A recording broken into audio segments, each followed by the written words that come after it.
يعني في برضو فكر منتشر شويه ان جوجل هو ديماند كابتشر. فجماعه جوجل ادز محتاج وقت كبير قوي عشان يجيب نتائج.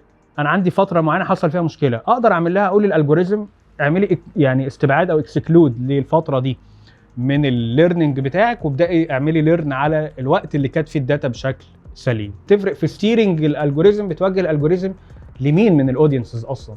يبص برضو على البيزنس واللي بيحصل حوالين البيزنس. كامبين دي سي بتجيب مثلا اكس كونفرجنز بير داي، نمت صحيت تاني يوم لقيتها 10 اكس. النهارده حلقه جديده من حلقات هايف اناليتكس بودكاست. النهارده هنتكلم عن توبيك مهم جدا، يمكن مش كل الميديا بايرز او كل الناس اللي في الاندستري بتاعه البرفورمانس ماركتنج او الاي كوميرس ماركتنج تديله التركيز المطلوب، وهي جوجل ادز. ازاي بنستخدم جوجل ادز، ازاي هو مهم، ازاي بيفرق في صناعتك او في البيزنس بتاعك بشكل كبير، امتى استخدمه وهل ينفع اصلا ما استخدموش، هل فعلا النتائج بتحقق بعد فتره طويله ولا عادي جوجل ادز ممكن يبدا يجيب لك نتائج من اول وقت او من اول مره تشتغله او من اول يوم تشتغل. معايا حد من اشطر الناس المتخصصين في فكره جوجل ادز. فكره ان هو اصلا يتخصص في جوجل ادز ده ريسك كبير قوي، بس هو عمل ده بسبب ان هو ديديكيتد وان هو مركز جدا وشاطر جدا في الحته بتاعته. اشتغل في الفيلد ده اكتر من 5-6 سنين، ومتخصص في جوجل ادز بقاله بس 3 سنين، ومر بمعظم المانجيريال رولز من اول ما كان مانجر لسينيور جوجل اد سبيشالست. وده تايتل مش كل الناس مركزه ان هي تاخده، وهو قرر ان هو يركز فيه. النهارده معايا محمد تركي، هنتكلم ونجاوب على كل الاسئله اللي انا قلتها. وانا متحمس جدا للحلقه، وان شاء الله الحلقه تعجبكم. اتفرجوا عليها وقولوا لي رايكم وشاركوها مع اي حد مهتم من اللي حواليكم. ازيك يا تركي؟ ايه الاخبار؟ الحمد لله تمام. اخبارك يا حسين؟ الحمد لله كله تمام. دايما مبسوط جدا ان انت معانا النهارده. انا مبسوط ان انا موجود معاك وموجود في هايف اناليتكس اكاديمي، ويعني انا سعيد بوجودي معاك طبعا. شكرا جدا، شرف لي. جبناك من الشرقيه، الطريق طويل. تقريبا اخد 3 ساعات يعني، بس يعني الحمد لله على السلامه. ان شاء الله باذن الله الناس تستفاد النهارده من الحلقه. ان شاء الله، اكيد ان شاء الله باذن الله. حلقه جميله باذن الله. طيب بص تركي، انا هبدا معاك على طول في الموضوع. ما شاء الله انت متخصص في جوجل ادز بقالك فتره كبيره، اولموست حوالي 4-5 سنين ديديكيتد في جوجل ادز، غير ان انت عندك باك جراوند كبيره في البرفورمانس ماركتنج. يمكن توصل يعني نزود الاربع سنين دي 3 سنين او 4 سنين كمان. صحيح. كلمني بقى على التخصص، كلمني اكتر عن ليه اخترت ان انت تتخصص على الرغم ان كل السوق دلوقتي مركز على التي شيب، على اللي هو فكره ان انا هخش في كل حاجه، ممكن يكون عندي اكسبيرينس في حاجات معينه، بس اتليست لازم يكون عندي كل حاجه. فكره التخصص بشكل عام بتبقى ناجحه في معظم المجالات، مش في مجالنا بس. يعني انت لو بصيت مثلا، لو في دكتور، لو في مهندس او حاجه، دايما هتلاقي الطبيب نفسه بيبقى تحته تخصصات. التخصص ممكن يبقى مثلا زي طبيب باطنه، بس تلاقي باطنه وقلب، باطنه وسكر، وهكذا. يعني هو ان جنرال مجال واسع، هنعتبر الباطنه دي كانها الميديا باينج، ماشي، وتحته بقى تخصصات. التخصص بيخليك ان انت تتعمق اكتر في المجال اللي انت بتدرسه، بتوصل لحاجات ادفانسد اكتر مش كل الناس بتحتاجها او مش كل الناس بتوصل لها. في جوجل ادز تحديدا كان عندي مشكله في البدايه، ان انا بدات زي كل الناس، بدات الاول اتعلم السوشيال ميديا، وبعد كده بدات اطور نفسي واحب ان انا ادخل في جوجل ادز. فلقيت ان الكونتنت اللي موجود او الحاجات اللي موجوده مش كافيه بشكل كبير ان انا اتعلم منها. لما بدات ان انا اطور من نفسي واتعلم اكتر، حسيت ان انا يعني حبيت جوجل ادز اكتر من السوشيال ميديا، مع اني بشتغل سوشيال ميديا وفاهمها كويس، ولكن حبيت ان انا اتعمق اكتر في جوجل ادز، في حاجات اكتر شويه من السوشيال ميديا، في تفاصيل اكتر.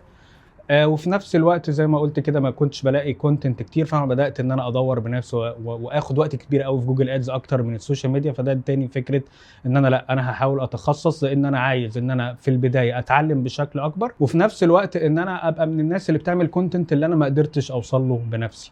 وزي ما قلت ان الكونتنت او التخصص في مجال ما بيديك ان انت بتتعمق فيه اكتر، بتفهم تفاصيله بشكل كبير يعني. حلو. هل ده ما قللش فرص الشغل؟ هو كل حاجه بيبقى ليها جانب سلبي وجانب ايجابي. فبالعكس انت ممكن تكون كاوبورتيونيتيز او عدد فرص شغل ممكن تكون اقل شويه، ولكن في المقابل انت ممكن تكون بتاخد بادجت اعلى، اكسبيرينس اكتر، بتبقى انت في الماركت بتتخصص اكتر، فبتبقى معروف اكتر. فاهمني؟ فهي برضو بيبقى ليها. انما انت لو واخد كل حاجه من على بتشتغل في كل حاجه، فانت ممكن شويه عارف شويه سناب شات، عارف شويه انستجرام، عارف شويه تيك توك، عارف شويه جوجل ادز، فبتبقى انت مش يعني التخصص بيفرق معاك في ان انت تطلع نتائج كمان افضل يعني. تمام. بالظبط. بما انك اصلا كنت اشتغلت فتره هيد ميديا باينج، كنت ماسك ميديا باينج لكلاينتس كتيره، بس اشمعنى جوجل ادز سبيسيفيكلي او تحديدا هو اللي انت قررت تتخصص فيه؟ بالنسبه لجوجل ادز زي ما قلت يا حسين، انه انا ما اقدرش ممكن مثلا في الميديا باينج ما اقدرش اقول واحد تخصص في تيك توك بس او في سناب شات بس، مع انها موجوده بره. ولكن احنا هنا ممكن نقسمها افضل سوشيال ميديا وجوجل ادز. جوجل ادز بياخد، ودي مشكله الناس ما يعني ما بتحسش بيها اللي مش متخصص قوي، ان هو تايم كونسيومينج، بياخد تايم كبير يعني وقت كبير جدا، لانه تفاصيله كتير. انت عندك كونفرجن تراكنج مختلف، عندك كامبين تايبس مختلفه، عندك جوجل ميرشنت سنتر ده بياخد وقت، عندك كيورد ريسيرش بياخد وقت. فكل يعني جوجل كويت او كوزن هو لوحده ممكن يقابل الثلاثه او الاثنين تشانلز التانيين بتوع السوشيال ميديا. فبالتالي كان لازم عشان افضل نتائج تطلع يا اما تاخد الجانب ده يا اما تاخد الجانب ده. فانا قررت ان انا اخد جانب جوجل ادز، زي ما قلت لك ان انا لما اتعمقت فيه اكتر حسيت ان انا حبيته اكتر، حسيت ان فيه تفاصيل اكتر، حسيت ان انا ممكن اطلع منه نتائج افضل يعني. اوكي، هل المجهود ده قصاده نتيجه بتوازي السوشيال ميديا ادز؟ يعني هل الايفورت اللي بحطه في جوجل ادز بيديني نفس الريتيرن اللي انا باخده من باقي البلاتفورمز؟ هو كل بلاتفورمز بتاخد يعني ايفورت، سواء كانت سوشيال ميديا او جوجل ادز، بس هي بترجع للاخر انت النيتش اللي شغال فيه او الكلاينت اللي انت شغال عليه، هل انت فعلا هو سكيلبل ان انت تقدر تطلع منه نتائج ولا لا. يعني هتقدر تطلع نتائج في السوشيال ميديا، هتقدر تطلع نتائج كويسه في جوجل ادز. مش هتقدر تطلع نتائج في السوشيال ميديا لان البيزنس نفسه في مشاكل، او ما عندكش كرييتيفز كويسه، او كل المشاكل اللي بتقابلها في السوشيال ميديا. ممكن على العكس ان انت تطلع نتائج في جوجل ادز لان طريقه الشغل مختلفه. يعني في السوشيال ميديا انت لو ما عندكش كرييتيفز مثلا انت مش هتقدر تطلع نتائج دلوقتي في الوضع الحالي بعد الابديتس، وان انت بقيت بتشتغل برود ومحتاج معتمد اكتر على الكرييتيفز. تمام، ممكن لو ما عندكش كرييتيفز قويه انت مش تقدر تكمبيت. انما في جوجل ادز لا، ممكن تتغاضى شويه ان انت تشتغل كامبين سيرش، كامبين شوبينج، الكلام ده ممكن تطلع منه نتائج، فما فيهوش مشكله. يعني الايفورت اللي بيتحط فعلا تقدر تطلع منه نتائج. طبعا متفق معاك 100%، وهي بتختلف من نيش لنيش، بس من باب خبرتك في الحته دي يا تركي وكلامك مع تيمز كتيره وشغلك في صناعات مختلفه في اسواق مختلفه حوالين الريجن، ايه اكتر حاجات الناس فاكراها غلط عن البلاتفورم بتاع جوجل؟ يعني انا مثلا عشان في الاندستري برضو، فجماعه جوجل ادز محتاج وقت كبير قوي عشان يجيب نتائج. يا جماعه جوجل ادز ارقامه مش ستيبل بشكل كبير، which is true لان هي معتمده اكتر على السيرش انتنت. فايه اكتر حاجه انت شايف ان هي لا دي حاجه غلط خالص عن البلاتفورم والصح بتاعها ايه؟ هو في حاجات كتير. اول حاجه ان هو مش ستيبل، بالعكس جوجل ادز ممكن ياخد وقت شويه في الليرنينج، يعني ممكن تاخد اسبوعين 3 شهر، كل ده في ان انت لسه بتبني، وخصوصا لو اكونت جديد. تمام، بس وانس ان انت بتقدر ان انت توصل لسكيل معين من الريزلتس، تقدر بعدها ان انت تسكيل عليها. وممكن في كامبينز تشتغل بسنين حرفيا هي ستيبل وبتسكيل كل شويه تقدر تسكيل عليها. فموضوع ان هو مش ستيبل، لا ستيبل. طيب لو نيجي نتكلم على موضوع الكوست او ان هو اغلى، يعني ده برضو من ضمن الحاجات اللي بتتقال ان هو اغلى. بتتقال ان هو اغلى لان انت جوجل ادز ممكن لو انت مش مركز قوي ومش ادفانسد فيه قوي، ممكن يصرف منك في بليسمنتس مش هتجيب منك نتائج. على عكس السوشيال ميديا. يعني السوشيال ميديا مثلا انت عندك، لو اخدت ميتا كمثال، انت عندك مثلا انستجرام وعندك فيسبوك وعندك كمان مثلا حاجه زي الاودينس نتورك. لو بصيت عليهم هتلاقي معظم الصرف في السوشيال ميديا بيروح على مثلا فيسبوك وعلى انستجرام، والاودينس نتورك اقل. بالظبط، فتحس ان انت اللي بتدفعه بيروح فعلا في البليسمنتس اللي انت عايزها. انما مثلا في جوجل ادز لو انت مش متحكم وفاهم وبتعمل له ستيرنج او بتوجهه في المكان الصح اللي يصرف فيه، لا ممكن عندك مثلا ديسبلاي نتورك ده يعني اكتر من 2 مليون ويب سايتس، تمام، ممكن يصرف عليهم.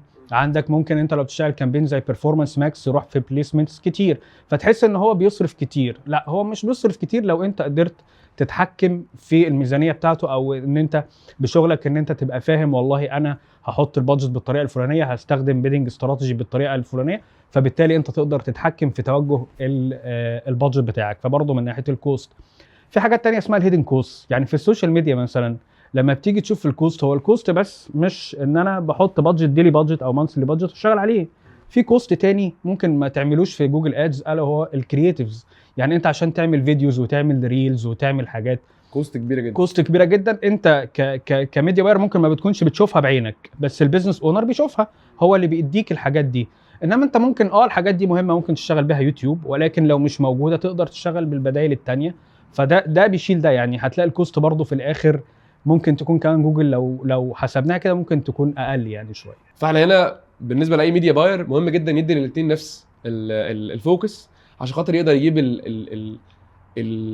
اخر البيزنس من ناحيه الاكوزيشن، او من ناحيه ان انت تجيب اكبر عدد ممكن من العملاء من خلال المنصتين.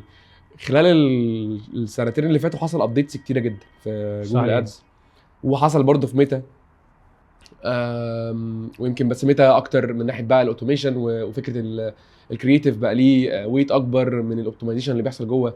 ايه اكبر تشينج حصل او ايه اكبر تغيير حصل في جوجل ادز فرق في يعني في البرفورمانس او في اداء الحملات عموما؟ يعني كان بالنسبه لك مهم وفرق معاكم في الشغل؟ هو في ابديتس كتير حصلت خصوصا في 2025، وكان معظمها بيروح ناحيه فكره اللي هو احنا مش مجرد ديماند كابتشر بلاتفورم. احنا مش بناخد، يعني في برضو فكر منتشر شويه ان جوجل هو ديماند كابتشر. انا بشوف الناس بتعرف عني على السوشيال ميديا وعلى البلاتفورمز التانية وتيجي تدور على جوجل عليا فتوصلني. لا، الموضوع بدأ يختلف شوية مع وجود كامبينز بيرفورمانس ماكس. بدأت ان هو بيديك بليسمنتس اكبر. هو حتى في جوجل ادز بيقول عليها دي الفول فانل كامبين. هو عايز بيقول لك احنا هناخد اليوزر، طبعا اللي بيتقال غير الاكشوال اللي بيحصل والاوبتمايزيشنز اللي انت بتعملها واللي بتشوفه بعينك، ولكن احنا هنتكلم على اللي جوجل نفسهم بيقولوه، ان هو دي كامبين فول فانل كامبين. انت بتدخل من مرحله الاويرنس، وبعد كده تعمل ورم اب لليوزرز، وبعد كده للكونفرجن في الاخر. وهي طبعا بتشمل بليسمنتس، كل البليسمنتس بتاعت جوجل، سواء جوجل مابس، ديسكفر، يوتيوب، ديسبلاي نتورك، شوبينج، سيرش، كل الكلام ده كله موجود جوه كامبين البرفورمانس ماكس.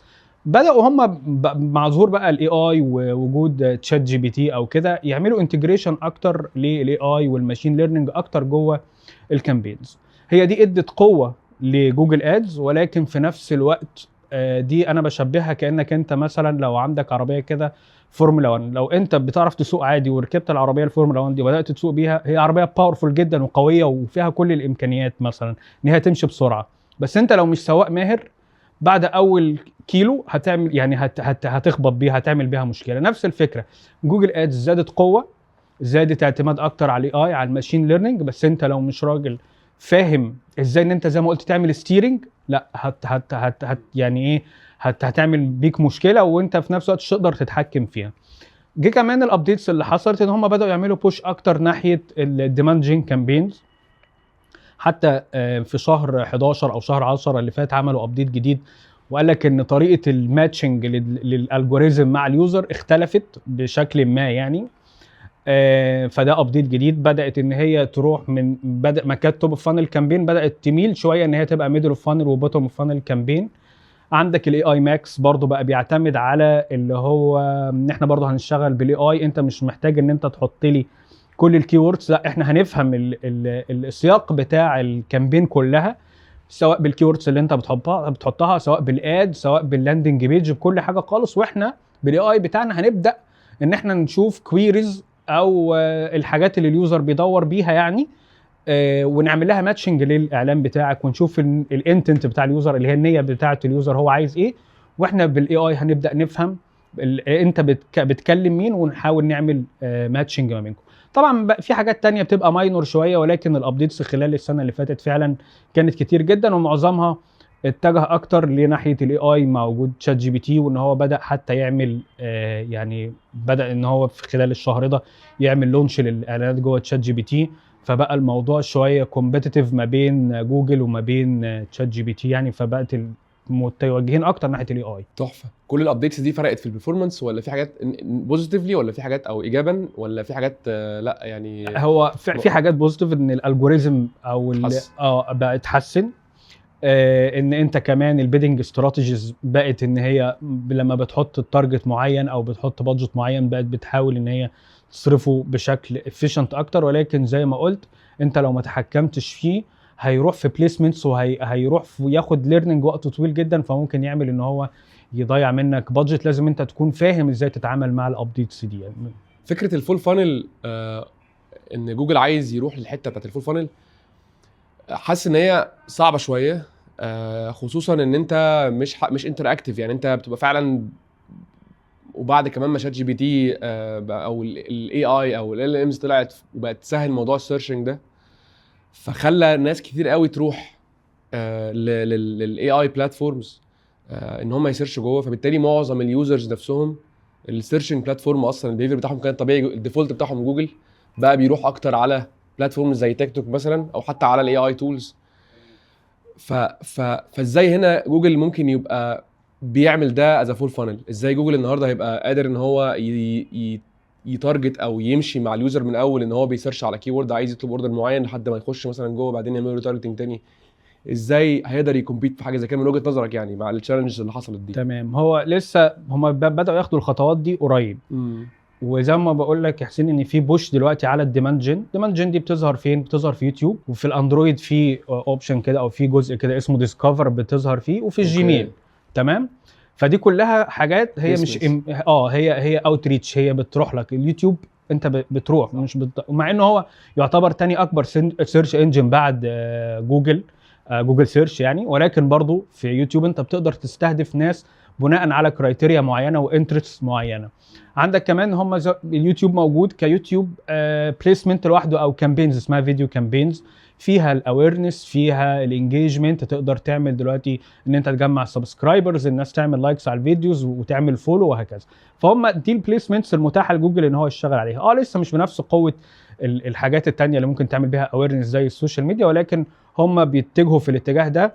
حتى انا من يومين كنت مع جوجل ريب يعني في ميتنج وكده، قال لي احنا مش عايزين خلاص، احنا بنطلع من فكره ان جوجل بس هو بيكابتشر الديماند او الناس بتدور على حاجه فاحنا بنظهرها. لا انت تقدر توصل لليوزر بتوعك. جرب الديماند جين، جرب الاي اي ماكس، جرب الفيديو كامبينز. بالنسبه كمان لجزء مثلا حاجه زي تشات جي بي تي او جيميناي والحاجات دي كله، انت بتقول ان الناس ممكن ان هي بقت بتروح اكتر لتشات جي بي تي. تشات جي بي تي انا يعني بحس ان هو استخدامه اكتر مش ان انا مثلا بدور على برودكت او بدور على سيرفيس، هو بيبقى معظمه ان انا يعني بدور على، هو برضو لسه اعتقد ان هو دي وجهه نظري ان هو لسه توب اوف فانل.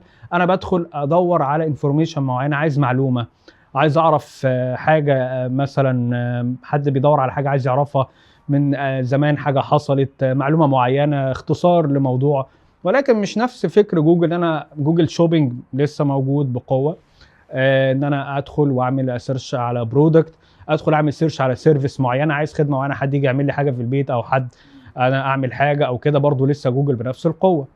جيميناي برضو بيزيد، وجيميناي بقى والاي اي مود بقوا انتجريتد كمان في جوجل ادز، وبدا في يو اس يظهر فيهم اعلانات شوبينج، وبرضو هما بيعملوا كومبيتيشن يعني بيكمبيت مع تشات جي بي تي في النقطه دي. واخر معلومه عايز اقولها برضو عشان في يعني موضوع منتشر ان الاي اي بياكل من جوجل، وان الموضوع جوجل يا جماعه بيختفي وكده. اكتر ريفينيو اتعمل من الادز الجوجل ادز كان خلال سنه 2025، في من اول ما بدا من سنه 2000 ده كان اكتر رقم اتعمل يعني. فهو بيجرو مش بيشرينك ولا بيقل. اوكي تحفه، حلو جدا. تعال نخش شويه تكنيكال ونتكلم اكتر من اول لما العميل يخش لينا كبزنس. اولا هل في بزنس ما ينفعش يشتغل جوجل ادز ولا كل البيزنس تنفع؟ وتاني حاجه ايه اول حاجه بنبص عليها عشان نبدا نحدد هنعمل ايه في جوجل ادز؟ الاستراتيجي بتاعتي بتبقى عامله ازاي؟ طيب هو يعني 90% من البيزنس تنفع، يمكن اكتر كمان. هو بيبقى بس في بيزنس مهيأ وسهل ان هو يشتغل عليه، وبيزنس فيه صعوبه شويه انك تشتغل عليه. من ضمن الحاجات اللي انا شغال عليها اوريدي دلوقتي، يعني مش هقدر اقولها بالتفاصيل ولكن هقول لك ان جنرال كده. تخيل ان انت عندك كتاب الناس بتدور عليه، وهو كتاب فري، ممكن تقراه اونلاين، ممكن تشتريه عادي بمبلغ بسيط او كده، المهم ان انت بتدور عليه.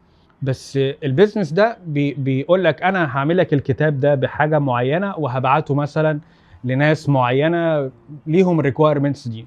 حجم الفوليوم، السيرش فوليوم على الكتاب بشكل عام ضخم جدا، انما على الخدمه اللي انت بتقدمها او الباكج اللي انت بتبيعها او الحاجه اللي انت بتبيعها ده هو نيتشد قوي.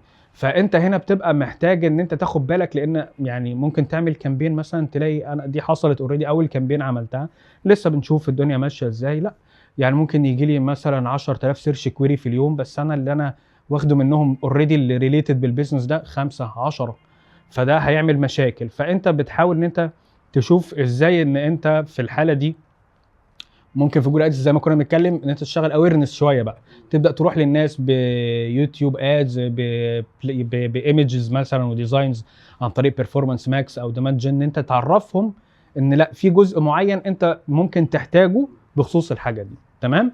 طيب السؤال اللي انت سالته ان انا بعمل ايه او ازاي ان انا هشتغل على جوجل ادز لو بيجي لي كلاينت جديد، ده كان من ضمن الحاجات اللي كانت تشالنجينج بالنسبه لي شويه. فمع الوقت الحمد لله قدرت ان انا اعمل حاجه ميثودولوجي مش فريم ورك. ميثودولوجي اللي هي حاجه بتاخدك من ستيب ايه للاند ستيب او من اول خطوه لاخر خطوه ازاي تمشي مع البيزنس، وهي بتنفع لاي بيزنس على اي سكيل، اي كوميرس او تشتغل ليد جنريشن. هي اختصارا اسمها بيلد، كل حرف من البيلد دول اختصار لحاجه معينه. بيلد اللي هو بيزنس جول لوك، انا عايز البيزنس نفسه هدفه ايه، لان انا مش عايز اشتغل بمعزل عن فكر البيزنس وفي نفس الوقت بمعزل عن السوشيال ميديا ادز، لان كلنا في الاول في الاخر بنخدم هدف واحد اللي هو البيزنس. فبنحدد البيزنس ده محتاج جروث، محتاج افيشنسي، محتاج رؤاز، محتاج كاستمر اكوزيشن وهكذا. طيب احنا خلاص فهمنا الجول بتاع البيزنس ده، دي اول حاجه لما تدخل مع اي كلاينت لازم تبقى فاهم هو عايز ايه. طيب قبل ما ابدا ان انا اشتغل لازم ابقى متاكد ان انا عندي الانفراستراكشر بتاعه الاكونتس كلها شغاله كويس، وده حرف اليو اللي هو اندرلاينج انفراستراكشر. ابدا بقى اشوف الكونفرجن تراكنج، هل هو كونفرجن تراكنج معمول بطريقه سليمه ولا هو هيديني داتا غلط. تاني حاجه مثلا لو انا بشتغل اي كوميرس، هل جوجل ميرشنت سنتر معمول له سيت اب بشكل كويس، هل معمول له اوبتمايزيشن بشكل كويس ولا لا. يرجع الخطوه اللي بعدها اشوف الويب سايت نفسه هل هو ريدي ان هو يكونفرت الترافيك اللي هيجي عليه ولا هو فيه مشاكل، فانا هفضل اصرف على البلاتفورم وفي الاخر الترافيك مش هيشتغل. حرف الاي انتنت تو ريفينيو مابنج، ده اللي هو انا بقول مين الاودينسز بقى بناء على البيزنس جول ده، مين الاودينس اللي انا هتارجته، ان ما ينفعش تارجت كل الناس. الانتنت بتاعه هو لو عايز رؤاز فانا هضطر ان انا اشتغل مع ورم اودينس اكتر، ناس اقرب شويه لان هم يشتروا في البوتوم اوف فانل وهكذا، ده نوع. طب لو واحد تاني بيفكر ان هو لا انا لسه بلونش وعايز اكواير ناس كتير اعمل كاستمر بيس كويس، فبالتالي انا هبدا ان انا اشوف لا اودينس مختلف بطريقه مختلفه. بعد كده المرحله اللي بعدها اللي هي ال ان انا بعمل ليرنج بقى او بعمل الكامبين اركتكتور، اللي هو بحط بقى الكامبينز بناء على الداتا بقى اللي عندي دي، كل انا عرفت مين الهدف بتاع البيزنس، مين اليوزرز اللي انا هتارجتهم، فبالتالي اقدر اقول ده انا عندي عايز اوصل لناس مثلا كولد اودينس فلا هستخدم الكامبين دي، لا انا عايز اكابتشر الديماند فهستخدم نوع الكامبين ده.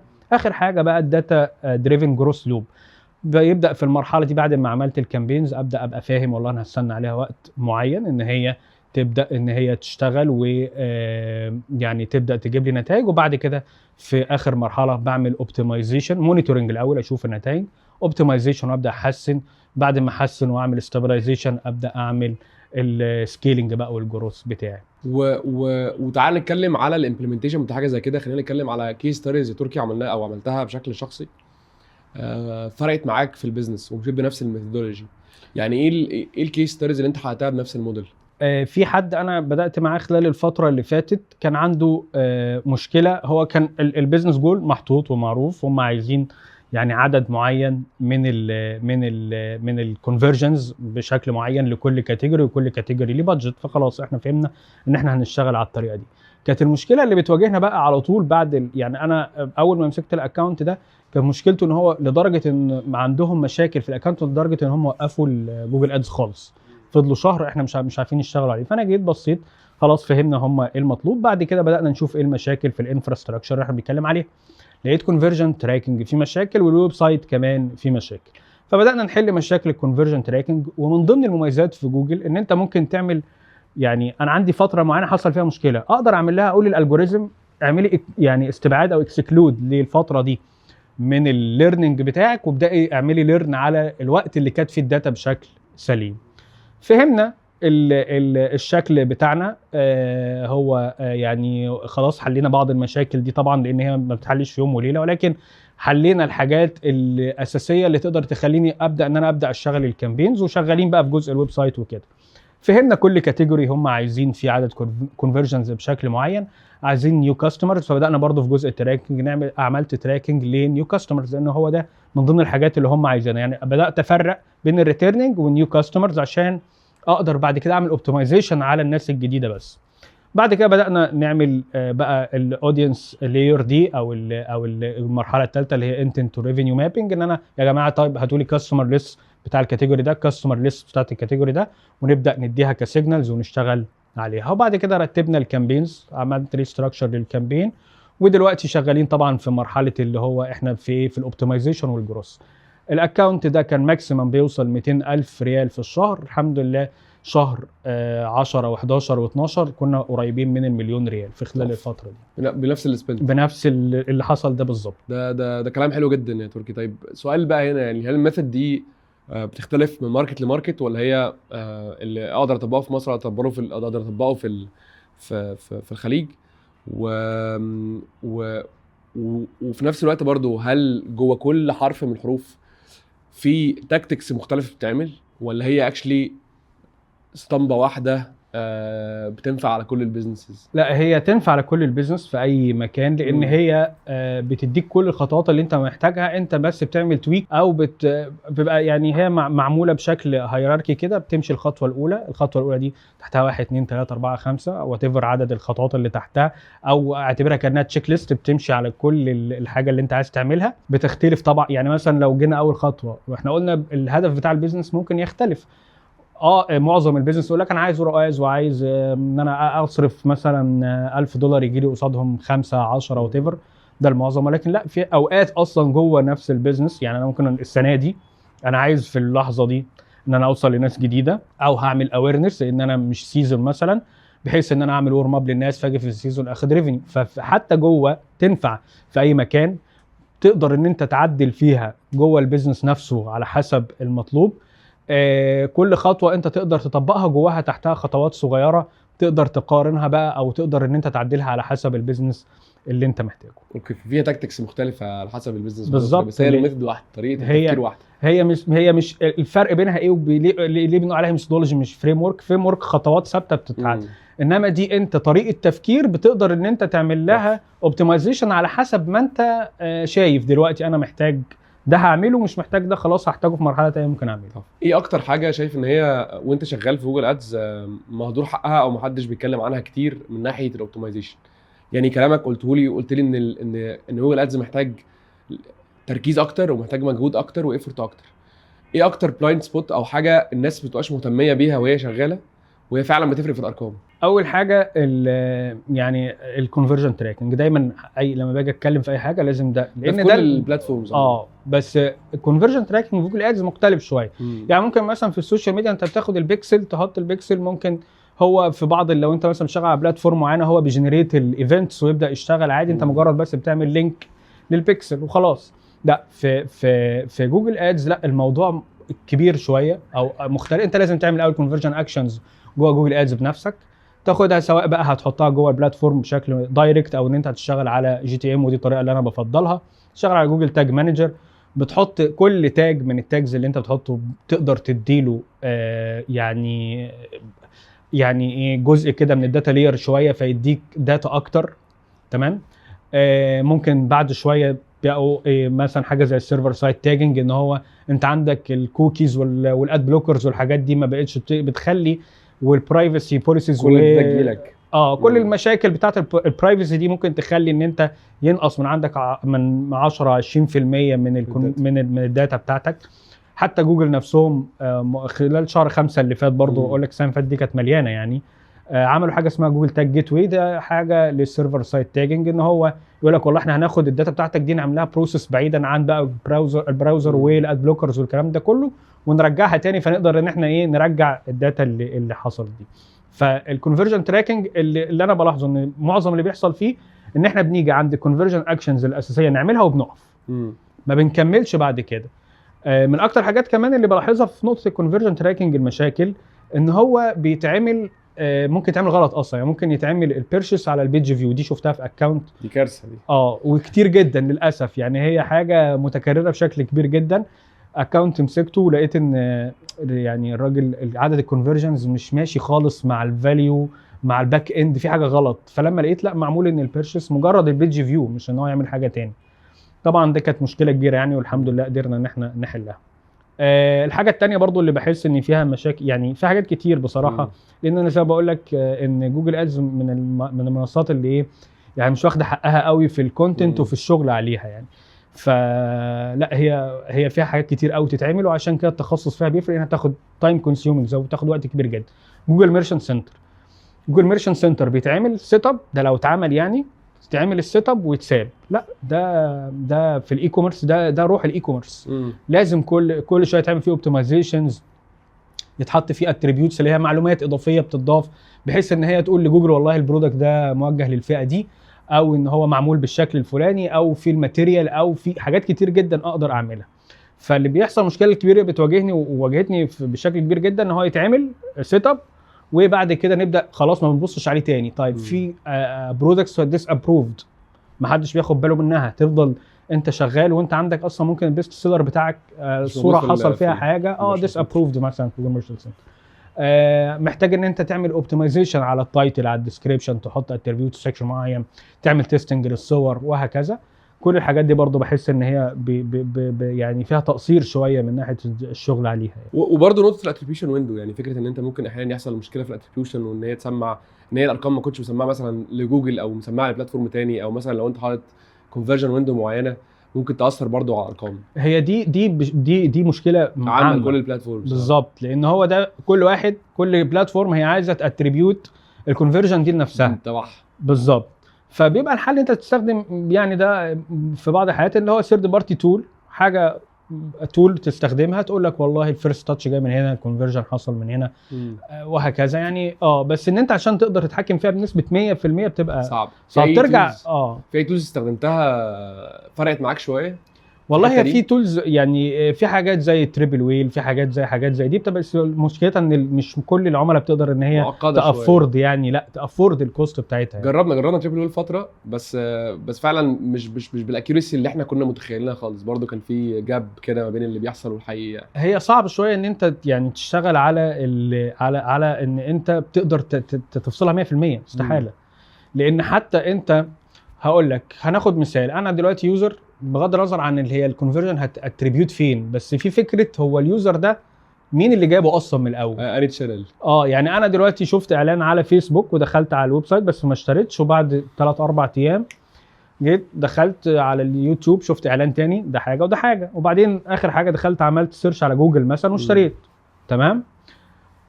جوجل بيعمل ريماركتنج او اي بلاتفورم تعمل ريماركتنج ليه؟ لليوزر دخل هو خلاص طالما دخل جوه الويب سايت والداتا بتاعته انا قدرت ان انا كولكت الداتا دي فانا هعمل له ريماركتنج. فممكن يبقى يوزر اصلا جاي من فيسبوك، تمام، وجوجل هو البيرشيس حصل عنده، بس هل جوجل خد ال 100% من الكريدت بتاع الكونفرجن دي؟ لا. مثلا فيسبوك او ميت او انستجرام او تيك توك كان ليه دور، فاهمني؟ انا مش بتكلم هنا عن نقطه ان ده هيحسب كونفرجن ده هيحسب كونفرجن، لا، يعني بقى حتى في تداخل في الكاستمر جيرني كلها، فبيبقى صعب شويه. عشان كده افضل حل يعني ان انت ما تبصش على كل تشانل لوحدها غير لجزء الاوبتمايزيشنز وان انت تسكيل عليها بشكل معين، انما يفضل انت تبص على البيزنس ان جنرال. والله انا صرفت اللي هو البلندد رواز، انا صرفت 1000 على كل التشانلز، جالي كام من كل التشانلز، وابدا بعمل اوبتمايزيشن لكل تشانل لوحدها.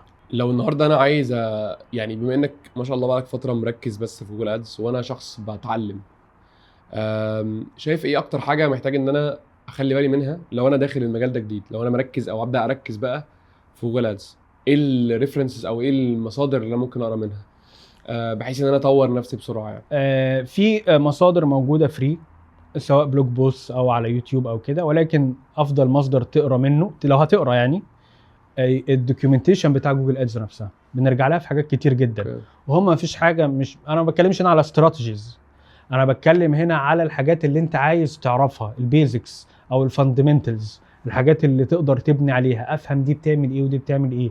لان الاستراتيجيز دي بتتبني ازاي؟ انا حد بيعمل ادفانسد استراتيجي، والناس اللي بنقول احنا ده مثلا شخص ما مشهور جدا في المجال ده او في المجال ده وعمل استراتيجي معينه، جت منين الاستراتيجي؟ من فهمه للبيزكس بشكل كويس. هو انا فاهم والله ان انا لما احط مثلا تارجت رؤيس بالشكل ده فالالجوريزم هتتصرف بالطريقه دي. طيب لو انا عملته شويه يبقى هي المفروض هتتصرف بالشكل ده.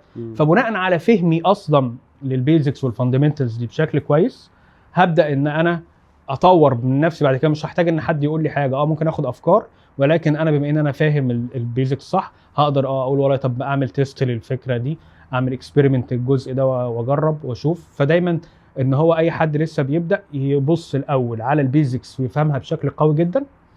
تاني حاجه ان هو ما يبصش على جوجل بلاتفورم ان هو بلاتفورم مختلفه تماما او بعيده عن اي حاجه تانية، لا هي شانل بتسبورت هدف البيزنس الرئيسي، بتشتغل معاها السوشيال ميديا، كلنا بنشتغل لهدف واحد. فانت ما تبصش عليها كبلاتفورم لوحدها يعني. هي منظومه كامله. جوجل ادز جزء منها جزء مهم، ولكن ما ينفعش ان انا ابص عليه يعني لان هو زي ما قلت جزء مثلا الدايناميك ريماركتنج. ممكن انا لو انا عندي سوشيال ميديا قويه وجوجل ادز لسه ببدا فيه تمام، ممكن اعتمد على الترافيك اللي جاي ده. فاهمني؟ فهي يعني برضو انت ازاي بتقدر ان انت دي تول عندك تقدر تستخدمها ان انت في الاخر تخدم الهدف بتاع البيزنس نفسه اللي انت شغال عليه. كنت قلت في نص كلامك ان جوجل ادز او ان الكوميرس او الكاتالوج مانجر او سوري انا اسف الادفانتج شوبينج كامبين مثلا بدات وهي موجوده وارقامها كويسه. لو انا هبدا بيزنس او انا لسه بادئ كاي كوميرس في مصر او في الخليج، الوكيت برسنتج قد ايه من البادجت؟ طبعا بتختلف من بيزنس لبيزنس، بس تعال نقول مثلا بيزد على الحاجات الشائعه اللي انت اشتغلت بيها، بالوكيت بادجت قد ايه من التوتال بادجت لجوجل ادز، وامتى اتوقع نتيجه سيميلر للسوشيال ميديا بلاتفورمز؟ والله هي بتختلف بشكل كبير زي ما قلت لك. يعني في بيزنس انا شغال عليه حاليا دلوقتي احنا بنديله 70% جوجل ادز 30% توتال بلاتفورم سوشيال ميديا. ده هو طبيعته كده. تمام. طيب انا عندي السوشيال ميديا بتجيب لي بادجت كويس بشغلها بشكل كويس، لسه هبدا في جوجل ادز. يفضل في الحاله دي ان انا ما اخدش بقى من بادجت السوشيال ميديا، اقول والله انا هبدا عندي يعني ابقى اقارن كده بشكل ما، اعرف والله انا اقدر اضيف بادجت زياده مثلا لجوجل ادز ابدا بيه اتست بيه، لان حتى نفس الاكونت يعني نفس النيتش. تمام. يعني انا اشتغلت على حاجات ده نفس الشغل بتاع الشخص ده نفس الكلاينت ده. يعني في ايجنسي كنا متخصصين في نيتش معين فبنشتغل لكل الناس في النيتش ده. تمام. مش كان كل الناس عندها نفس البادجت، مش كل الناس بتجيب نفس السي بي اي، مش كل الناس بتجيب نفس حتى لو نفس الصناعه، حتى لو نفس الصناعه، لان العوامل بتاعه البيزنس نفسها مختلفه. هو لسه بيبدا، عنده هيستوري، عنده ريبيوتيشن كويسه، الناس عارفاه، الناس بتدور عليه بالاسم ولا بتدورش عليه بالاسم. البرايسنج بتاعه عامل ايه؟ ما انا ممكن يعني البرايسنج نفسه بيختلف. يعني حتى في الشوبينج كامبينز اللي هي انت بتدخل على جوجل تكتب اسم البرودكت تلاقي البرودكتس طلعت كده اللي هي برودكت ليستنج ادز. دي خطيره جدا وكويسه جدا في نفس الوقت. كويسه جدا ان انت بتدور على حاجه بتلاقيها قدامك، خطيره جدا ان هي بتحطك في دايركت كومبيتيشن مع الكومبيتيتور بتاعك بالايمج وبالبرايس. انت ممكن يبقى نفس الاثنين جنب بعض بالظبط، ده فرق عن ده. على السوشيال ميديا ممكن انت لو تعمل كاتالوج ما تحطش البرايس اصلا، او هما بيطلعوش جنب بعض. الكومبيتيتورز بيطلعوش جنب بعض؟ لا بيطلعوا بعد شويه يعني. ممكن بعد شويه يطلع لك عادي صح. ممكن ما تحطش البرايس، اعتقد ان هو مش مانداتوري اصلا في الكاتالوج ادز. انما في جوجل لا، انت لازم تحط البرايس وتحط التايتل وتحط ايمج، فانت بتبقى انت والكومبيتيتور جنب بعض. فلو انت ما عندكش كومبيتيتيف ادفانتج ما تشتغلهاش. دي نقطه مهمه جدا. بس هنا وبتخلي كمان اليوزر اللي بيخش لك او العميل اللي بيخش لك الانتنت ان هو ياخد قرار احسن اقوى، لان بالزبط. هو شاف السعر ده وشاف السعر ده واختارك انت بالظبط، فبالتالي ده اوبشن بالنسبه له قوي يعني. الا اذا بقى انت عملت حاجه تخلي السعر، يعني في ناس كان بيسالني او بيحب يعمل كده، انا ما برجحهاش ان هو يعمل اي حاجه تخلي البرايس يقل، فيدخل يلاقي مثلا ضفنا الضريبه فالبرايس بقى اعلى من الكومبيتيتور، ده بتفقد ما هو يعني هيقل هيرجع تاني بالظبط. ده هتاثر عليه في ايه؟ اولا باونس ريت هيزيد. يعني باونس ريت ده لما يزيد جوجل بتقول لك لا انت ما عندكش الحاجه اللي اليوزر بيدور عليها. كونفرجن ريت هيقل. تمام. عندك ان اليوزر نفسه هيقول ان انا بضحك عليا، فانت برضو هتقلل من فرصك. فيفضل ان انت تكون عامله برايسنج مظبوط وفي نفس الوقت تقدر تكمبيت بيه. لو انا النهارده جاي اشتغل في تيم تركي والنهارده جاي اتسال، هو راجل شغال ميديا باير، بس هو في جزء من الانترفيو بيتعمل لجوجل ادز، ايه الحاجات المهمه جدا اللي اي ميديا باير قبل ما يعمل انترفيو يكون عارفها خصوصا في جوجل ادز سبيشالي؟ يعني طبعا زي ما قلنا الكونفرجن تراكنج، يكون فاهم البيدنج، بيعرف يعمل كونفرجن تراكنج.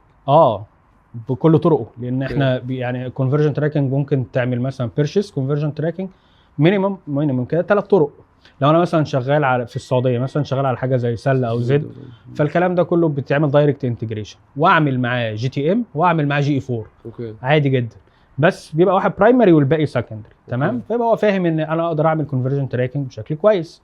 ليه انا دايما بهتم بالنقطه دي؟ اولا لان هو هيديني داتا، عايز داتا سليمه اقدر اخد عليها ابني عليها قرارات، وفي نفس الوقت الالجوريزم بتلرن على الداتا دي، فانا عايز اديها داتا برضو سليمه تلرن عليها تسرع معايا وتديني ريزلتس افضل. تاني حاجه ان هو يبقى فاهم البيدنج استراتيجيز المختلفه. يعني والله انت ليه بتستخدم، يعني مثلا انا في الاي كوميرس امتى استخدم ماكسمايز كونفرجنز وامتى استخدم ماكسمايز كونفرجن فاليو؟ مش بمعناها اللي هو دي لو عايز كونفرجنز كتير ودي لو عايز كونفرجن قيمه، لا مش كده.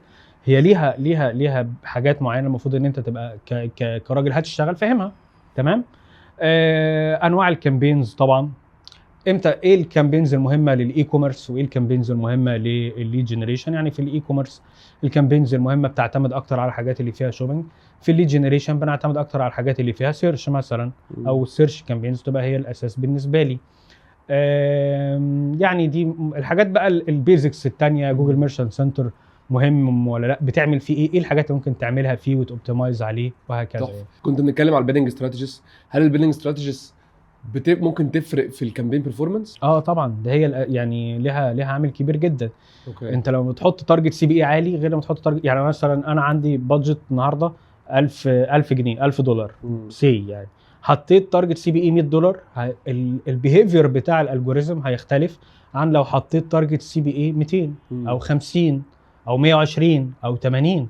بتفرق، لا طبعا بتفرق، وبتفرق في ستيرنج الالجوريزم، بتوجه الالجوريزم لمين من الاودينسز اصلا. اوكي. فهي بتفرق في الحاجات دي يعني. بس هل هنا السي بي اي اللي انت حاطه كتارجت مش محتاج يكون بالانسد مع باقي الفاكتورز اللي بتاثر في ظهورك في الاول؟ لان انا اللي انا اعرفه برضو، لان انا مش ديديكيتد قوي او مش انتو ديتيلز بتاعت جوجل، بس اللي انا اعرفه ان اللاندنج بيج اكسبيرينس بتفرق، وان الاوكشن وان البيدنج نفسها او الرقم نفسه او الناس بتكمبيت او الكومبيتيشن كمان بتفرق اكيد، والكي ووردز بتفرق. مظبوط.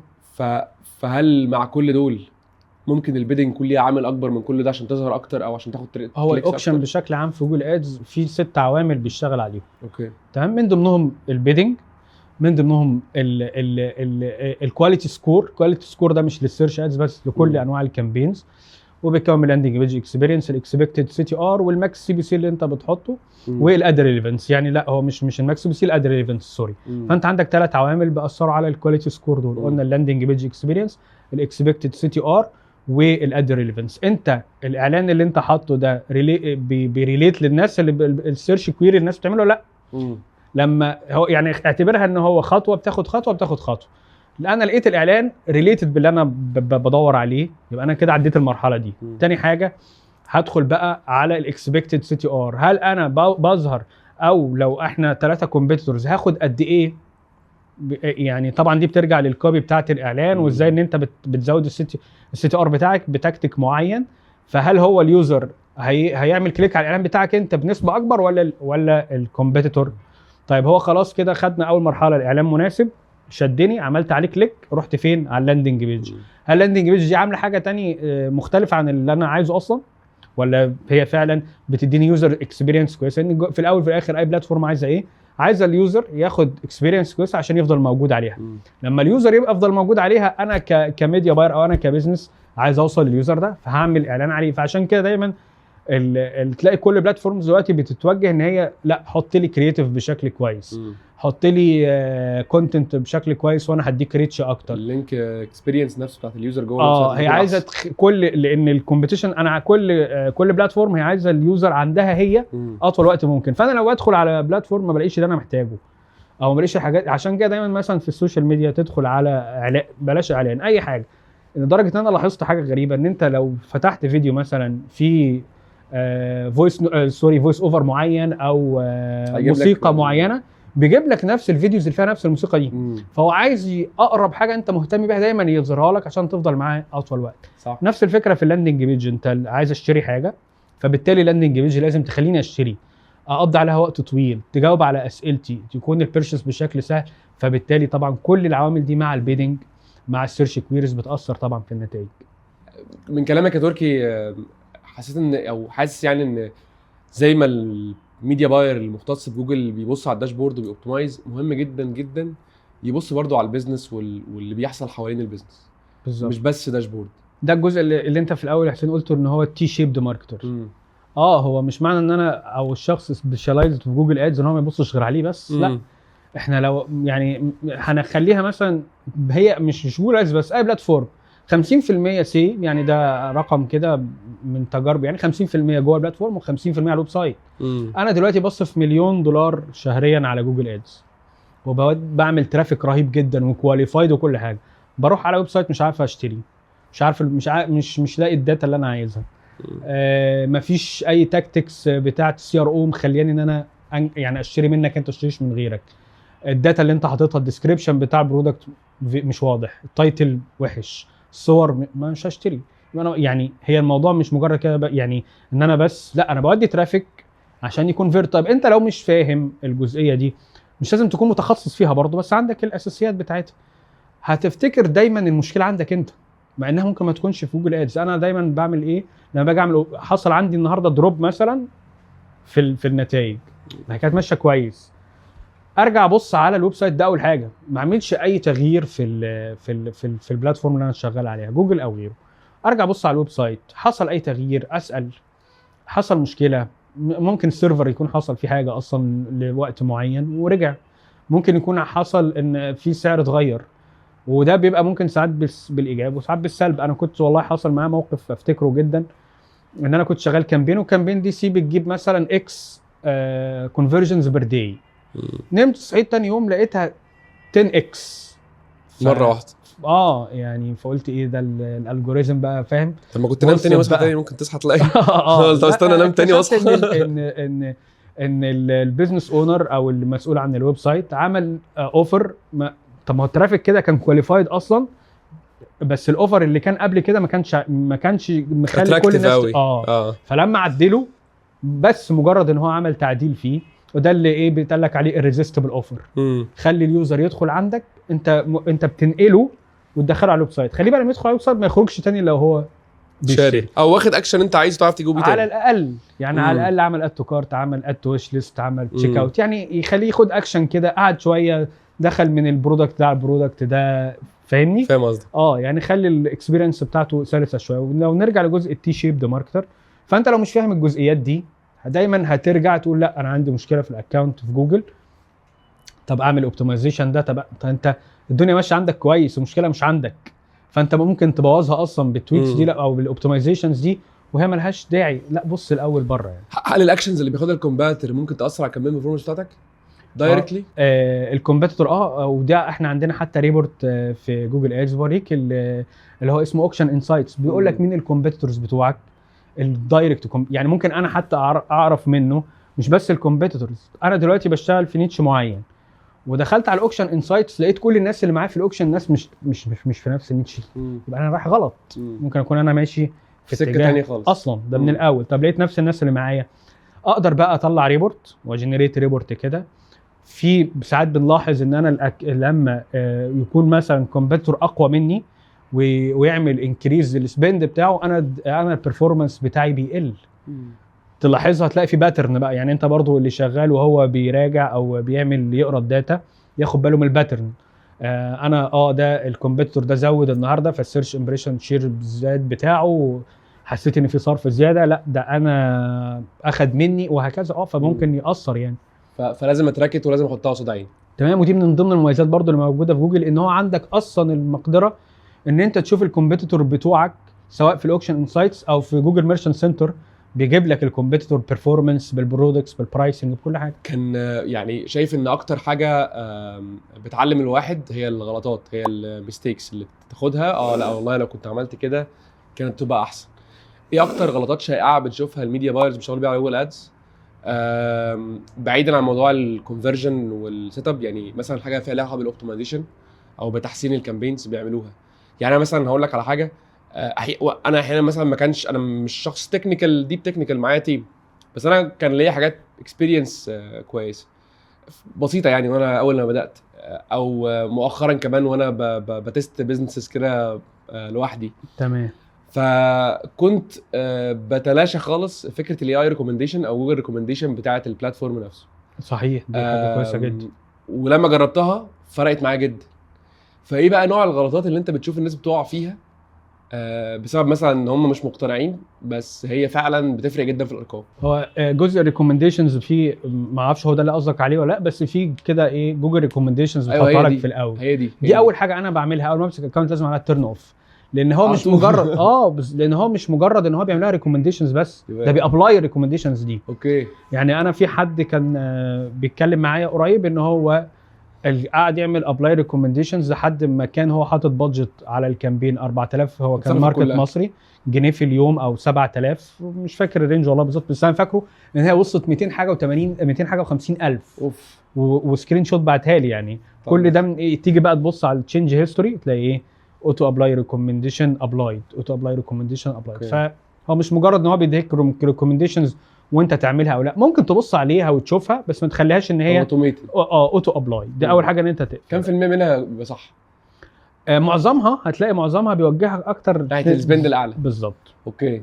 في حاجات بتبقى منطقيه طبعا على حسب الاكونت، ممكن يديك ريكومنديشنز كي ووردز انت كنتش واخد بالك منها بسبند منطقي شويه، انما في حاجات بتبقى مش منطقيه يعني بص عليها اقراها شوفها منطقيه ولا لا بناء على الداتا اللي عندك انت. ما تخليش هو جوجل يعمل لها اوتو ابلاي بنفسه او ان هو يطبقها اوتوماتيك.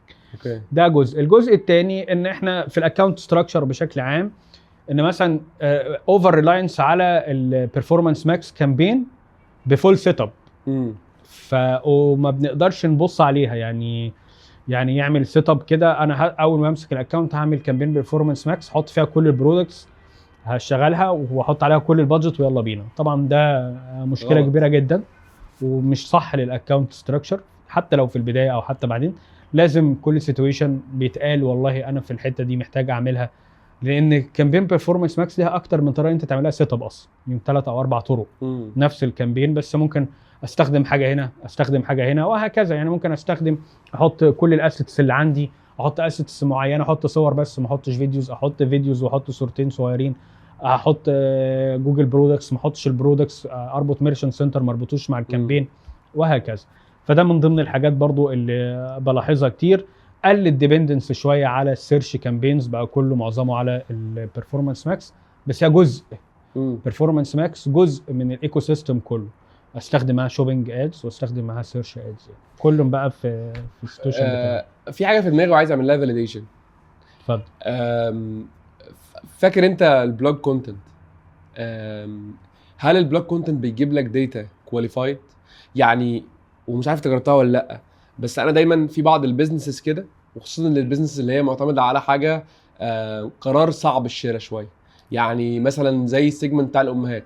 بديك مثال، لما تيجي تشتري حاجه للبيبي او للطفل في عمر معين، فمحتاج يكون واثق قوي ان البرودكت ده فعلا هيبقى هيلثي او مثلا يعني صحي لاولادها ومش هيأثر عليهم.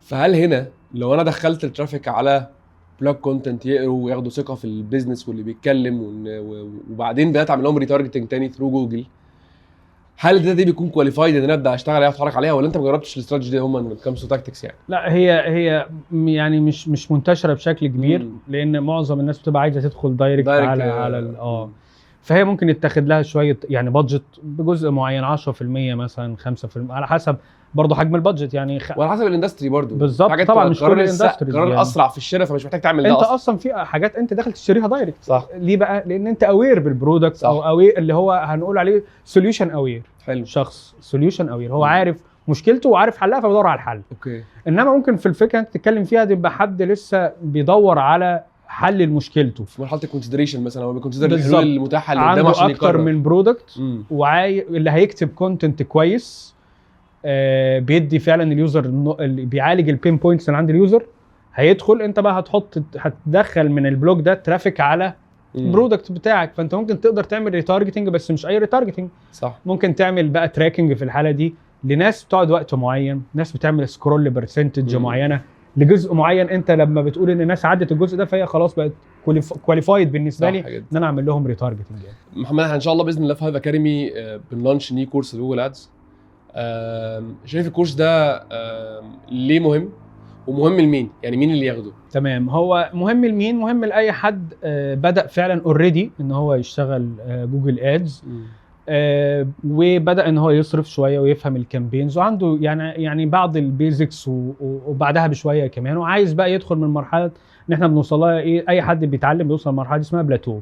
انا باجي اشتغلت 6 شهور سنه، عملت كل الحاجات اللي انا عارفها، بس مش عارف اخد بقى الاكونت ده النكست ليفل، انا مش عارف اروح فين بعد كده. فهو مهم للمرحله دي. وهو بيعمل ايه؟ احنا في الكورس ده تحديدا ما بنتكلمش على البيزكس من تحت قوي، لا احنا بنتكلم على استراتيجيز اكتر، مكثف الاستراتيجيز. هنتكلم على الميثودولوجي اللي احنا اتكلمنا عنها دي بكل التفاصيل بتاعتها. بيمشي بهيراركي معينه توصلك من الاول خالص، من اول انت هتحط تتكلم ازاي مع البيزنس وتعرف البيزنس جول، ازاي تفهم البيدنج استراتيجيز والاوكشنز بشكلها العميق، مش مجرد بس معناها. المرحله الثانيه بندخل على الكونفرجن تراكنج. احنا قلنا هتلاقي نفس الكورس ماشي بنفس طريقه الميثودولوجي اللي احنا بنتكلم عنها. صح. بعد كده من ضمن الحاجات الميرشنت سنتر، ليه سيشن مخصصه لوحده بالكامل، بنتكلم على كل التفاصيل اللي فيه من اول السيت اب لحد ازاي اقراه اصلا وافهم الداتا اللي جواه.